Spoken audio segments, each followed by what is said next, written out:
India में हर 1 minute में 4 लोग हार्ट अटैक एक्सपीरियंस करते हैं, वो भी जानलेवा। पर लोगों ने इस दिल की कभी नहीं सुनी। पूछो क्यों? क्योंकि इन लोगों का एज ग्रुप 30 साल से 50 साल का था। वो चुनौती है heart attack. Heart attack, heart attack, heart attack, heart attack, अचानक हार्ट अटैक। ऐसे 8-10 हादसे देखने के बाद लोगों ने बेचारे इस दिल की अब जाके सुनी है। और चूंकि फिट लोगों को भी हार्ट अटैक्स आ रहे हैं, तो कहीं अगला नंबर आपका तो नहीं। डरो मत, ये साइंटिफिक और अवेयरनेस वीडियो है। पर सवाल ये है कि हाल फिलहाल यंग इंडियंस जो हार्ट अटैक से लगातार अपनी जान गंवा रहे हैं, क्या वो कोरोना वैक्सीन की वजह से है? क्या वो जिम जाने की वजह से है? या असलियत कुछ और ही है? और हाँ, What's one thing you would never do as a cardiologist? I would never. Last में इस बारे में भी बात करेंगे।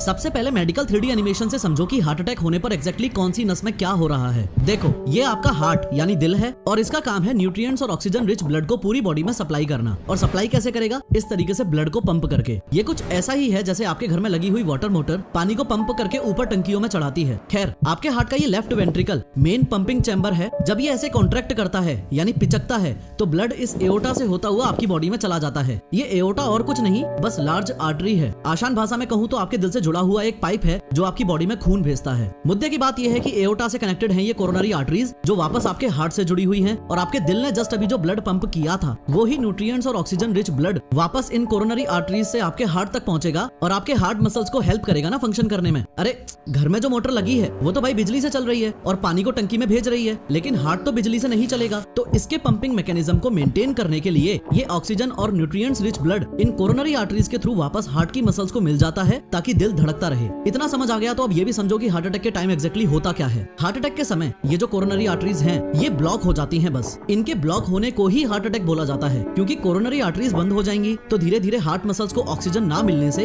हार्ट मर जाएगा। उससे पूरी बॉडी में ब्लड और ऑक्सीजन नहीं पहुंचेगा और इवेंचुअली इंसान की डेथ हो जाएगी। यहाँ तक आपको ये तो समझ आ गया कि पूरी दुनिया में हार्ट अटैक सिर्फ एक कारण की वजह से हो रहा है, जो है एथेरोस्क्लेरोसिस। घबराओ मत, मेडिकल लैंग्वेज में इन आर्टरीज के ब्लॉक होने को ही एथेरोस्क्लेरोसिस बोल दिया जाता है। पर इस वीडियो के टाइटल को मद्देनजर रखते हुए अभी भी हमें ये पता लगाना है कि आजकल यंग इंडियंस में ये आर्टरीज आखिर क्यों ब्लॉक हो रही हैं। देखो, ये आपकी कोरोनरी आर्टरी है, इसमें ये ब्लड फ्लो हो रहा है, लेकिन इंसान की कुछ हरकतों की वजह से यहाँ आर्टरीज की वॉल्स पे ऐसे फैटी सब्सटेंसेस इकट्ठे हो जाते हैं जिसे प्लेक बोलते हैं। इस प्लेक की वजह से आपकी आर्टरीज नैरो हो जाएंगी और आपकी हार्ट मसल्स तक ना के बराबर खून पहुंच पाएगा। हार्ट अटैक के मैकेनिज्म को बेटर समझाने के लिए मैं कुछ रियल लाइफ एग्जांपल्स को साथ लेके चलता हूँ। 10 अगस्त 2022 को कॉमेडियन राजू श्रीवास्तव को जिम में हार्ट अटैक आता है और धीरे धीरे मार्केट में खबर फैल जाती है कि भैया जिम मत जाओ, जिम जाने से तो हार्ट अटैक्स आ रहे हैं। लेकिन क्या इस बात में जरा भी सच्चाई है? नो। तो राजू श्रीवास्तव सर को जिम में हार्ट अटैक क्यों आया? ध्यान से समझो। कोई भी इंसान जब जिम में वर्कआउट करता है तो उसकी बॉडी में ब्लड तेजी से पंप करता है और प्रिस्क्राइब्ड लिमिट को क्रॉस करके हाई इंटेंसिटी वर्कआउट करने पर ये जो आर्टरीज की वॉल्स हैं, ये रप्चर हो सकती हैं और कुछ इस तरीके से प्लेक इन आर्टरीज को ब्लॉक कर देगा, जिससे हार्ट मसल्स तक ऑक्सीजन ना पहुंच पाने से हार्ट बीट करना बंद कर देगा।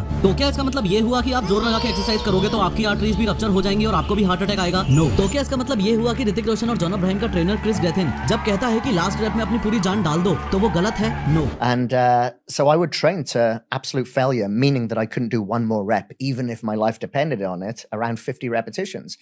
तो क्या इसका मतलब ये हुआ कि मिल्खा सिंह और दारा सिंह को अपना आइडल मान के आप एक्सट्रीम लेवल पर एक्सरसाइज मत करो और छुई मुई की तरह 5-5 के डंबल मार के जिम से वापस आ जाओ? नो। सुनो, ध्यान से समझो इधर हो क्या रहा है। हाल फिलहाल में जितने भी सेलिब्रिटीज हार्ट अटैक से मरे हैं, उनके बारे में हमको बस ये पता है कि वो जिम में थे, एक्सरसाइज कर रहे थे और हार्ट अटैक आ गया। लेकिन क्या हमें ये पता है कि उनके नंबर्स क्या थे, उनका ब्लड प्रेशर क्या था, उनका ब्लड शुगर लेवल क्या था, उनका लिपिड प्रोफाइल क्या था? Obviously not. तो इसका समाधान ये है कि जिम ज्वाइन करने से पहले आपको अपने हार्ट की कंडीशन पता होनी चाहिए। हॉस्पिटल जाओ और एक ईसीजी टेस्ट होता है, उसके माध्यम से अपने हार्ट की चेकिंग कराओ। अगर ईसीजी टेस्ट के बाद डॉक्टर्स आपको बोले कि आपको हार्ट कंडीशन है या फिर जेनेटिकल फैक्टर्स हो, जैसे आपकी फैमिली में किसी को हार्ट अटैक हुआ है, तो मेक श्योर कि आप लिमिट में ही फिजिकल एक्टिविटीज कर रहे हो। सिर्फ फिजिकल एक्टिविटीज ही नहीं, इस केस में आपको हर चीज का ध्यान रखना है। जैसे इस केस में आप जिम जाने से पहले प्री वर्कआउट लेना भी अवॉइड करें। प्री वर्कआउट में कैफीन की मात्रा काफी ज्यादा है और प्रॉब्लम मल्टीप्लाई हो सकती है। अगर आपको हार्ट कंडीशन नहीं है और जेनेटिक प्रॉब्लम भी नहीं है, आप टोटली फिट हो, तो उस केस में भी आपको एक कंडीशन में जिम में हार्ट अटैक आ सकता है और वो है एक दूसरे की होड़ करना। जिम में घुसते ही आपने देखा राइट साइड में दोस्त इंटेंस वर्कआउट कर रहा है, लेफ्ट साइड में क्रश वर्कआउट कर रही है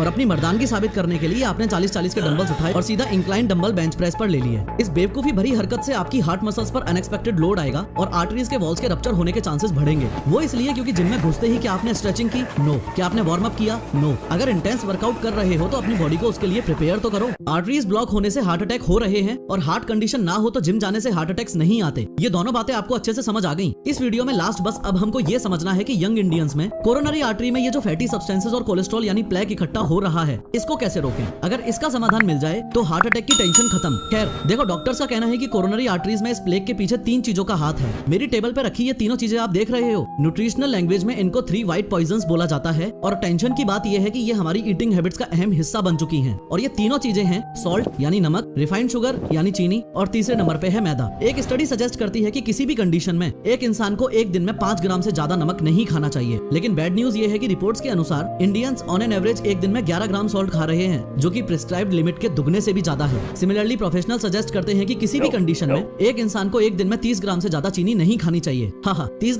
ग्राम तो हम 2 बार की चाय में निपटा देते हैं। और रही बात मैदा की, तो मैदा तो लिटरली आपके डाइजेस्टिव सिस्टम में चिपकता है। न्यूट्रिशनल लैंग्वेज में मैदा को ग्लू ऑफ द गट बोला जाता है। कारण यह है कि मैदा में कोई न्यूट्रिशनल और फूड वैल्यू तो है नहीं, क्योंकि इसकी प्रोसेसिंग के टाइम फाइबर्स तो निकाल लिए जाते हैं। इसे खाते ही जाके ये आपके इंटेस्टाइन में चिपकेगा। आपके डाइजेस्टिव सिस्टम को स्लो डाउन करेगा वो अलग, और फैट बढ़ाएगा वो अलग। अरे मैदा तो फिर भी प्योरली कचरा है। आयुर्वेदा में तो ये तक भी मेंशन्ड है कि रेगुलर बेसिस पर तो व्हाइट राइस और गेहूं भी नहीं खाना चाहिए, क्योंकि इनके भी रेगुलर कंजम्पशन से मेद रोग और ओबेसिटी बढ़ने के फुल चांसेस रहते हैं। इस पॉइंट को बायोलॉजिकली आप ऐसे समझो कि जब आप शुगर और एक्सप्रेस कार्बोहाइड्रेट्स कंज्यूम करते हो, जैसे processed fruit juices, cold drinks, मिठाइयां और प्रोसेस्ड शुगर एक्सेट्रा, तो आपकी बॉडी में शुगर लेवल अचानक से ऊपर जाता है। लेकिन उस समय बॉडी को इतने शुगर की नीड है नहीं, तो बॉडी इंसुलिन सिक्रीट करना शुरू कर देती है, जो उसे फैट में कन्वर्ट कर देता है। यही कारण है कि बाबा रामदेव आपको इतने सालों से चिल्ला के समझा रहा है कि इस गुलाब जामुन और बंगाली मिठाई का 95% आपकी बॉडी के अंदर जाके फैट में ही कन्वर्ट होना है। और अगर आप लगातार खाओगे तो बाहर से देखने में तो सिर्फ 8 मंथ्स प्रेग्नेंट दिखोगे, लेकिन अंदर से पेनक्रियाज में सूजन आएगी और ग्रेजुअली डायबिटीज के रास्ते भी खुल जाएंगे। सॉल्ट, शुगर और मैदा की बुराइयां सुनने के साथ आप ये भी अच्छे से समझ लो कि अमेरिकन या दूसरे देश वाले कोई दूध के धुले हुए नहीं है। मॉडर्न लाइफस्टाइल ही ऐसी है कि पूरी दुनिया ही कचरा खाने में लगी हुई है। लेकिन फिर भी इंडियंस को हार्ट अटैक इसलिए ज्यादा आ रहे हैं क्योंकि इंडियंस के साथ जेनेटिक इश्यूज भी हैं। हमारे जेनेटिक प्री डिस्पोजिशन की वजह से इंडियंस में हार्ट अटैक के चांसेस वेस्टर्न कंट्रीज के मुकाबले 3 गुना ज्यादा हैं,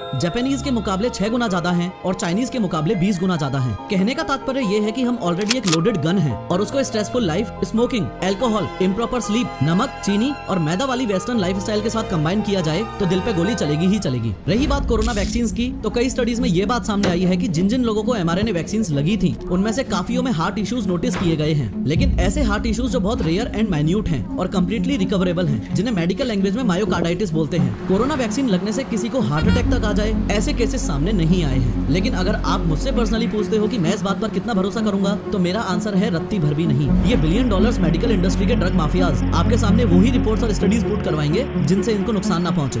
फाइनली आप समझ चुके हो कि हार्ट अटैक से बचने के लिए ये 6 रियली इंपॉर्टेंट बातें आपको ध्यान रखनी है। लेकिन इन सबसे ज्यादा जरूरी है ये 7वीं बात। कान खोल के सुनो, हार्ट एक्सपर्ट्स क्या बोल रहे हैं। What's one thing you would never do as a cardiologist? I would never smoke. I would never smoke anything. I would never smoke. I would never smoke. Smoke. It's the worst thing you can possibly do for yourself. खैर reports बताती हैं कि heart attack के पहले 1 घंटे में 30% लोगों की जान चली जाती है और 8 से 10 मिनट के अंदर ब्रेन में परमानेंट डैमेज तक हो सकता है। लेकिन ये दोनों ही चीजें रोकी जा सकती हैं अगर आपको ये पता है कि CPR कैसे देते हैं। इनफैक्ट CPR देते वक्त कई बार तो रिब्स भी टूट जाती हैं और डॉक्टर्स ये भी कहते हैं कि रिब्स टूट भी जाएं तो भी CPR चालू ही रखना है। खैर अगली वीडियो में CPR देना सिखाऊंगा, लेकिन रुको, इस वीडियो पे क्लिक करके ध्यान से समझो कि स्मोकिंग करने से धीरे धीरे लंग्स और हार्ट कैसे डैमेज होते